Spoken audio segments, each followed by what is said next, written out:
Hi everyone, it's Jennifer here with a special kind of lesson. I plan to give you some tips and a short task to help you practice your English, particularly your grammar. Do you think someone will ever write about you in the news? If they did, what would you want the article to be about? Massachusetts woman finds treasure chest in attic. Teacher publishes bestseller. Mother discovers superpowers. Well, we might never make the headlines, but we can still enjoy reading them. In fact, it's an interesting and useful form of practice. Here are 5 forms of language practice you can try. You can scan the headlines in English every day on a favorite website. Even on your busiest day, you can find 1 or 2 minutes to read the titles of the top stories. If there are unfamiliar words, note them and then look them up when you have the time. If a particular headline interests you, email the article to yourself, then read it later when you have more time. News articles can be challenging to understand, but with the help of a learner's dictionary or an online translation tool, you can get support. I'll list some free resources in the video description. Learn to make predictions. Look at the headline. Before you read the full story, predict what some of the details will be. You can say or write your predictions.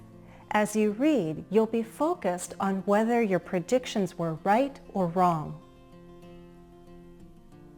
Learn to summarize what you read. It's very good practice to think about what you just read and summarize the main points. You can say or write a few sentences to capture the basic story or argument. Use the headlines to practice sentence structure and grammar forms. How? Take a headline and rewrite it as a full sentence. To do that, you have to understand the grammar used by journalists. Articles and other determiners are usually omitted. Determiners are little words before nouns, like some, his, her.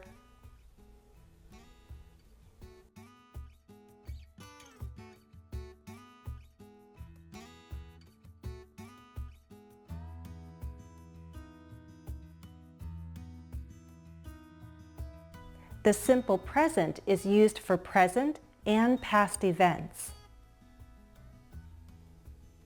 They do this to make the action seem more dynamic. The wording is more exciting and it catches your interest.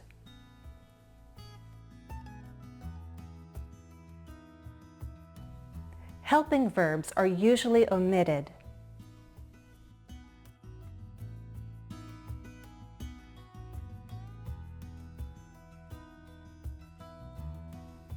Title punctuation is used. Patterns vary. Some news sources use sentence punctuation in the headlines, but without a period. But many sources still use title punctuation, capitalizing the first and last words as well as keywords like nouns, verbs, adjectives, and adverbs. Some sources capitalize all prepositions or no prepositions. Other sources capitalize only longer prepositions. If you ever have to title your work, just be consistent in your practice. You could see all 3 of these variations in news publications.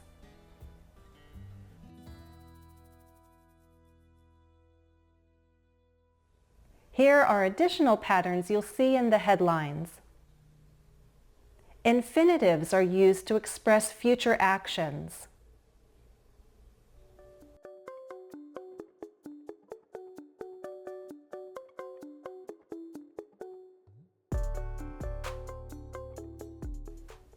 The verb be is often omitted, leaving a prepositional phrase, an adjective, or a past participle.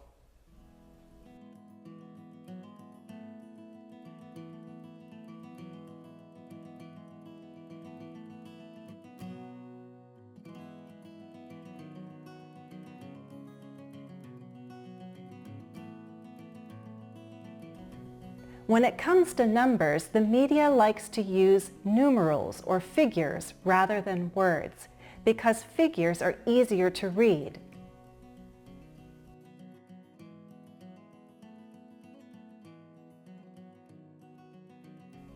You'll see variation with punctuation, especially with direct speech. Sometimes single quotation marks are put around a quoted statement or a few words of direct speech.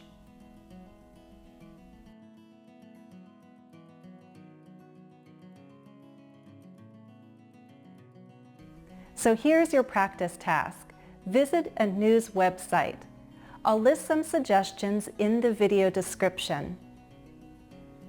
Scan the headlines, meaning the titles of the major stories. Choose one headline, copy it for me, and then rewrite it as a complete sentence using standard grammar and punctuation. Please choose appropriate topics for all ages, as there are some young learners who will read these comments, okay? Before we end, I'd like to review how we can use the word headline. As a singular noun, headline refers to the title of a news article. It's what you see first above the full story. The headline is usually in a larger font and is in bold-faced letters. You could say, "The headline caught my attention." As a plural noun, headlines refers to the top stories in the news. You'll hear these phrases: news headlines, newspaper headlines, in the headlines, read the headlines, the latest headlines, make the headlines. So if a story made the headlines, it got into the news. I hope you found this useful, and I look forward to reading your sentences based on the latest headlines. Please like this video if you enjoy studying English with me. I'll see you again soon. As always, thanks for watching and happy studies. Become a sponsor of English with Jennifer. You'll get a special badge, bonus posts, on-screen credit, and a monthly live stream. Click on the link or look in the video description for more information. Note that sponsorships are not available in every country at this time. I'd like to say a very special thank you to my current sponsors. Hopefully more of you will join us for the next live stream.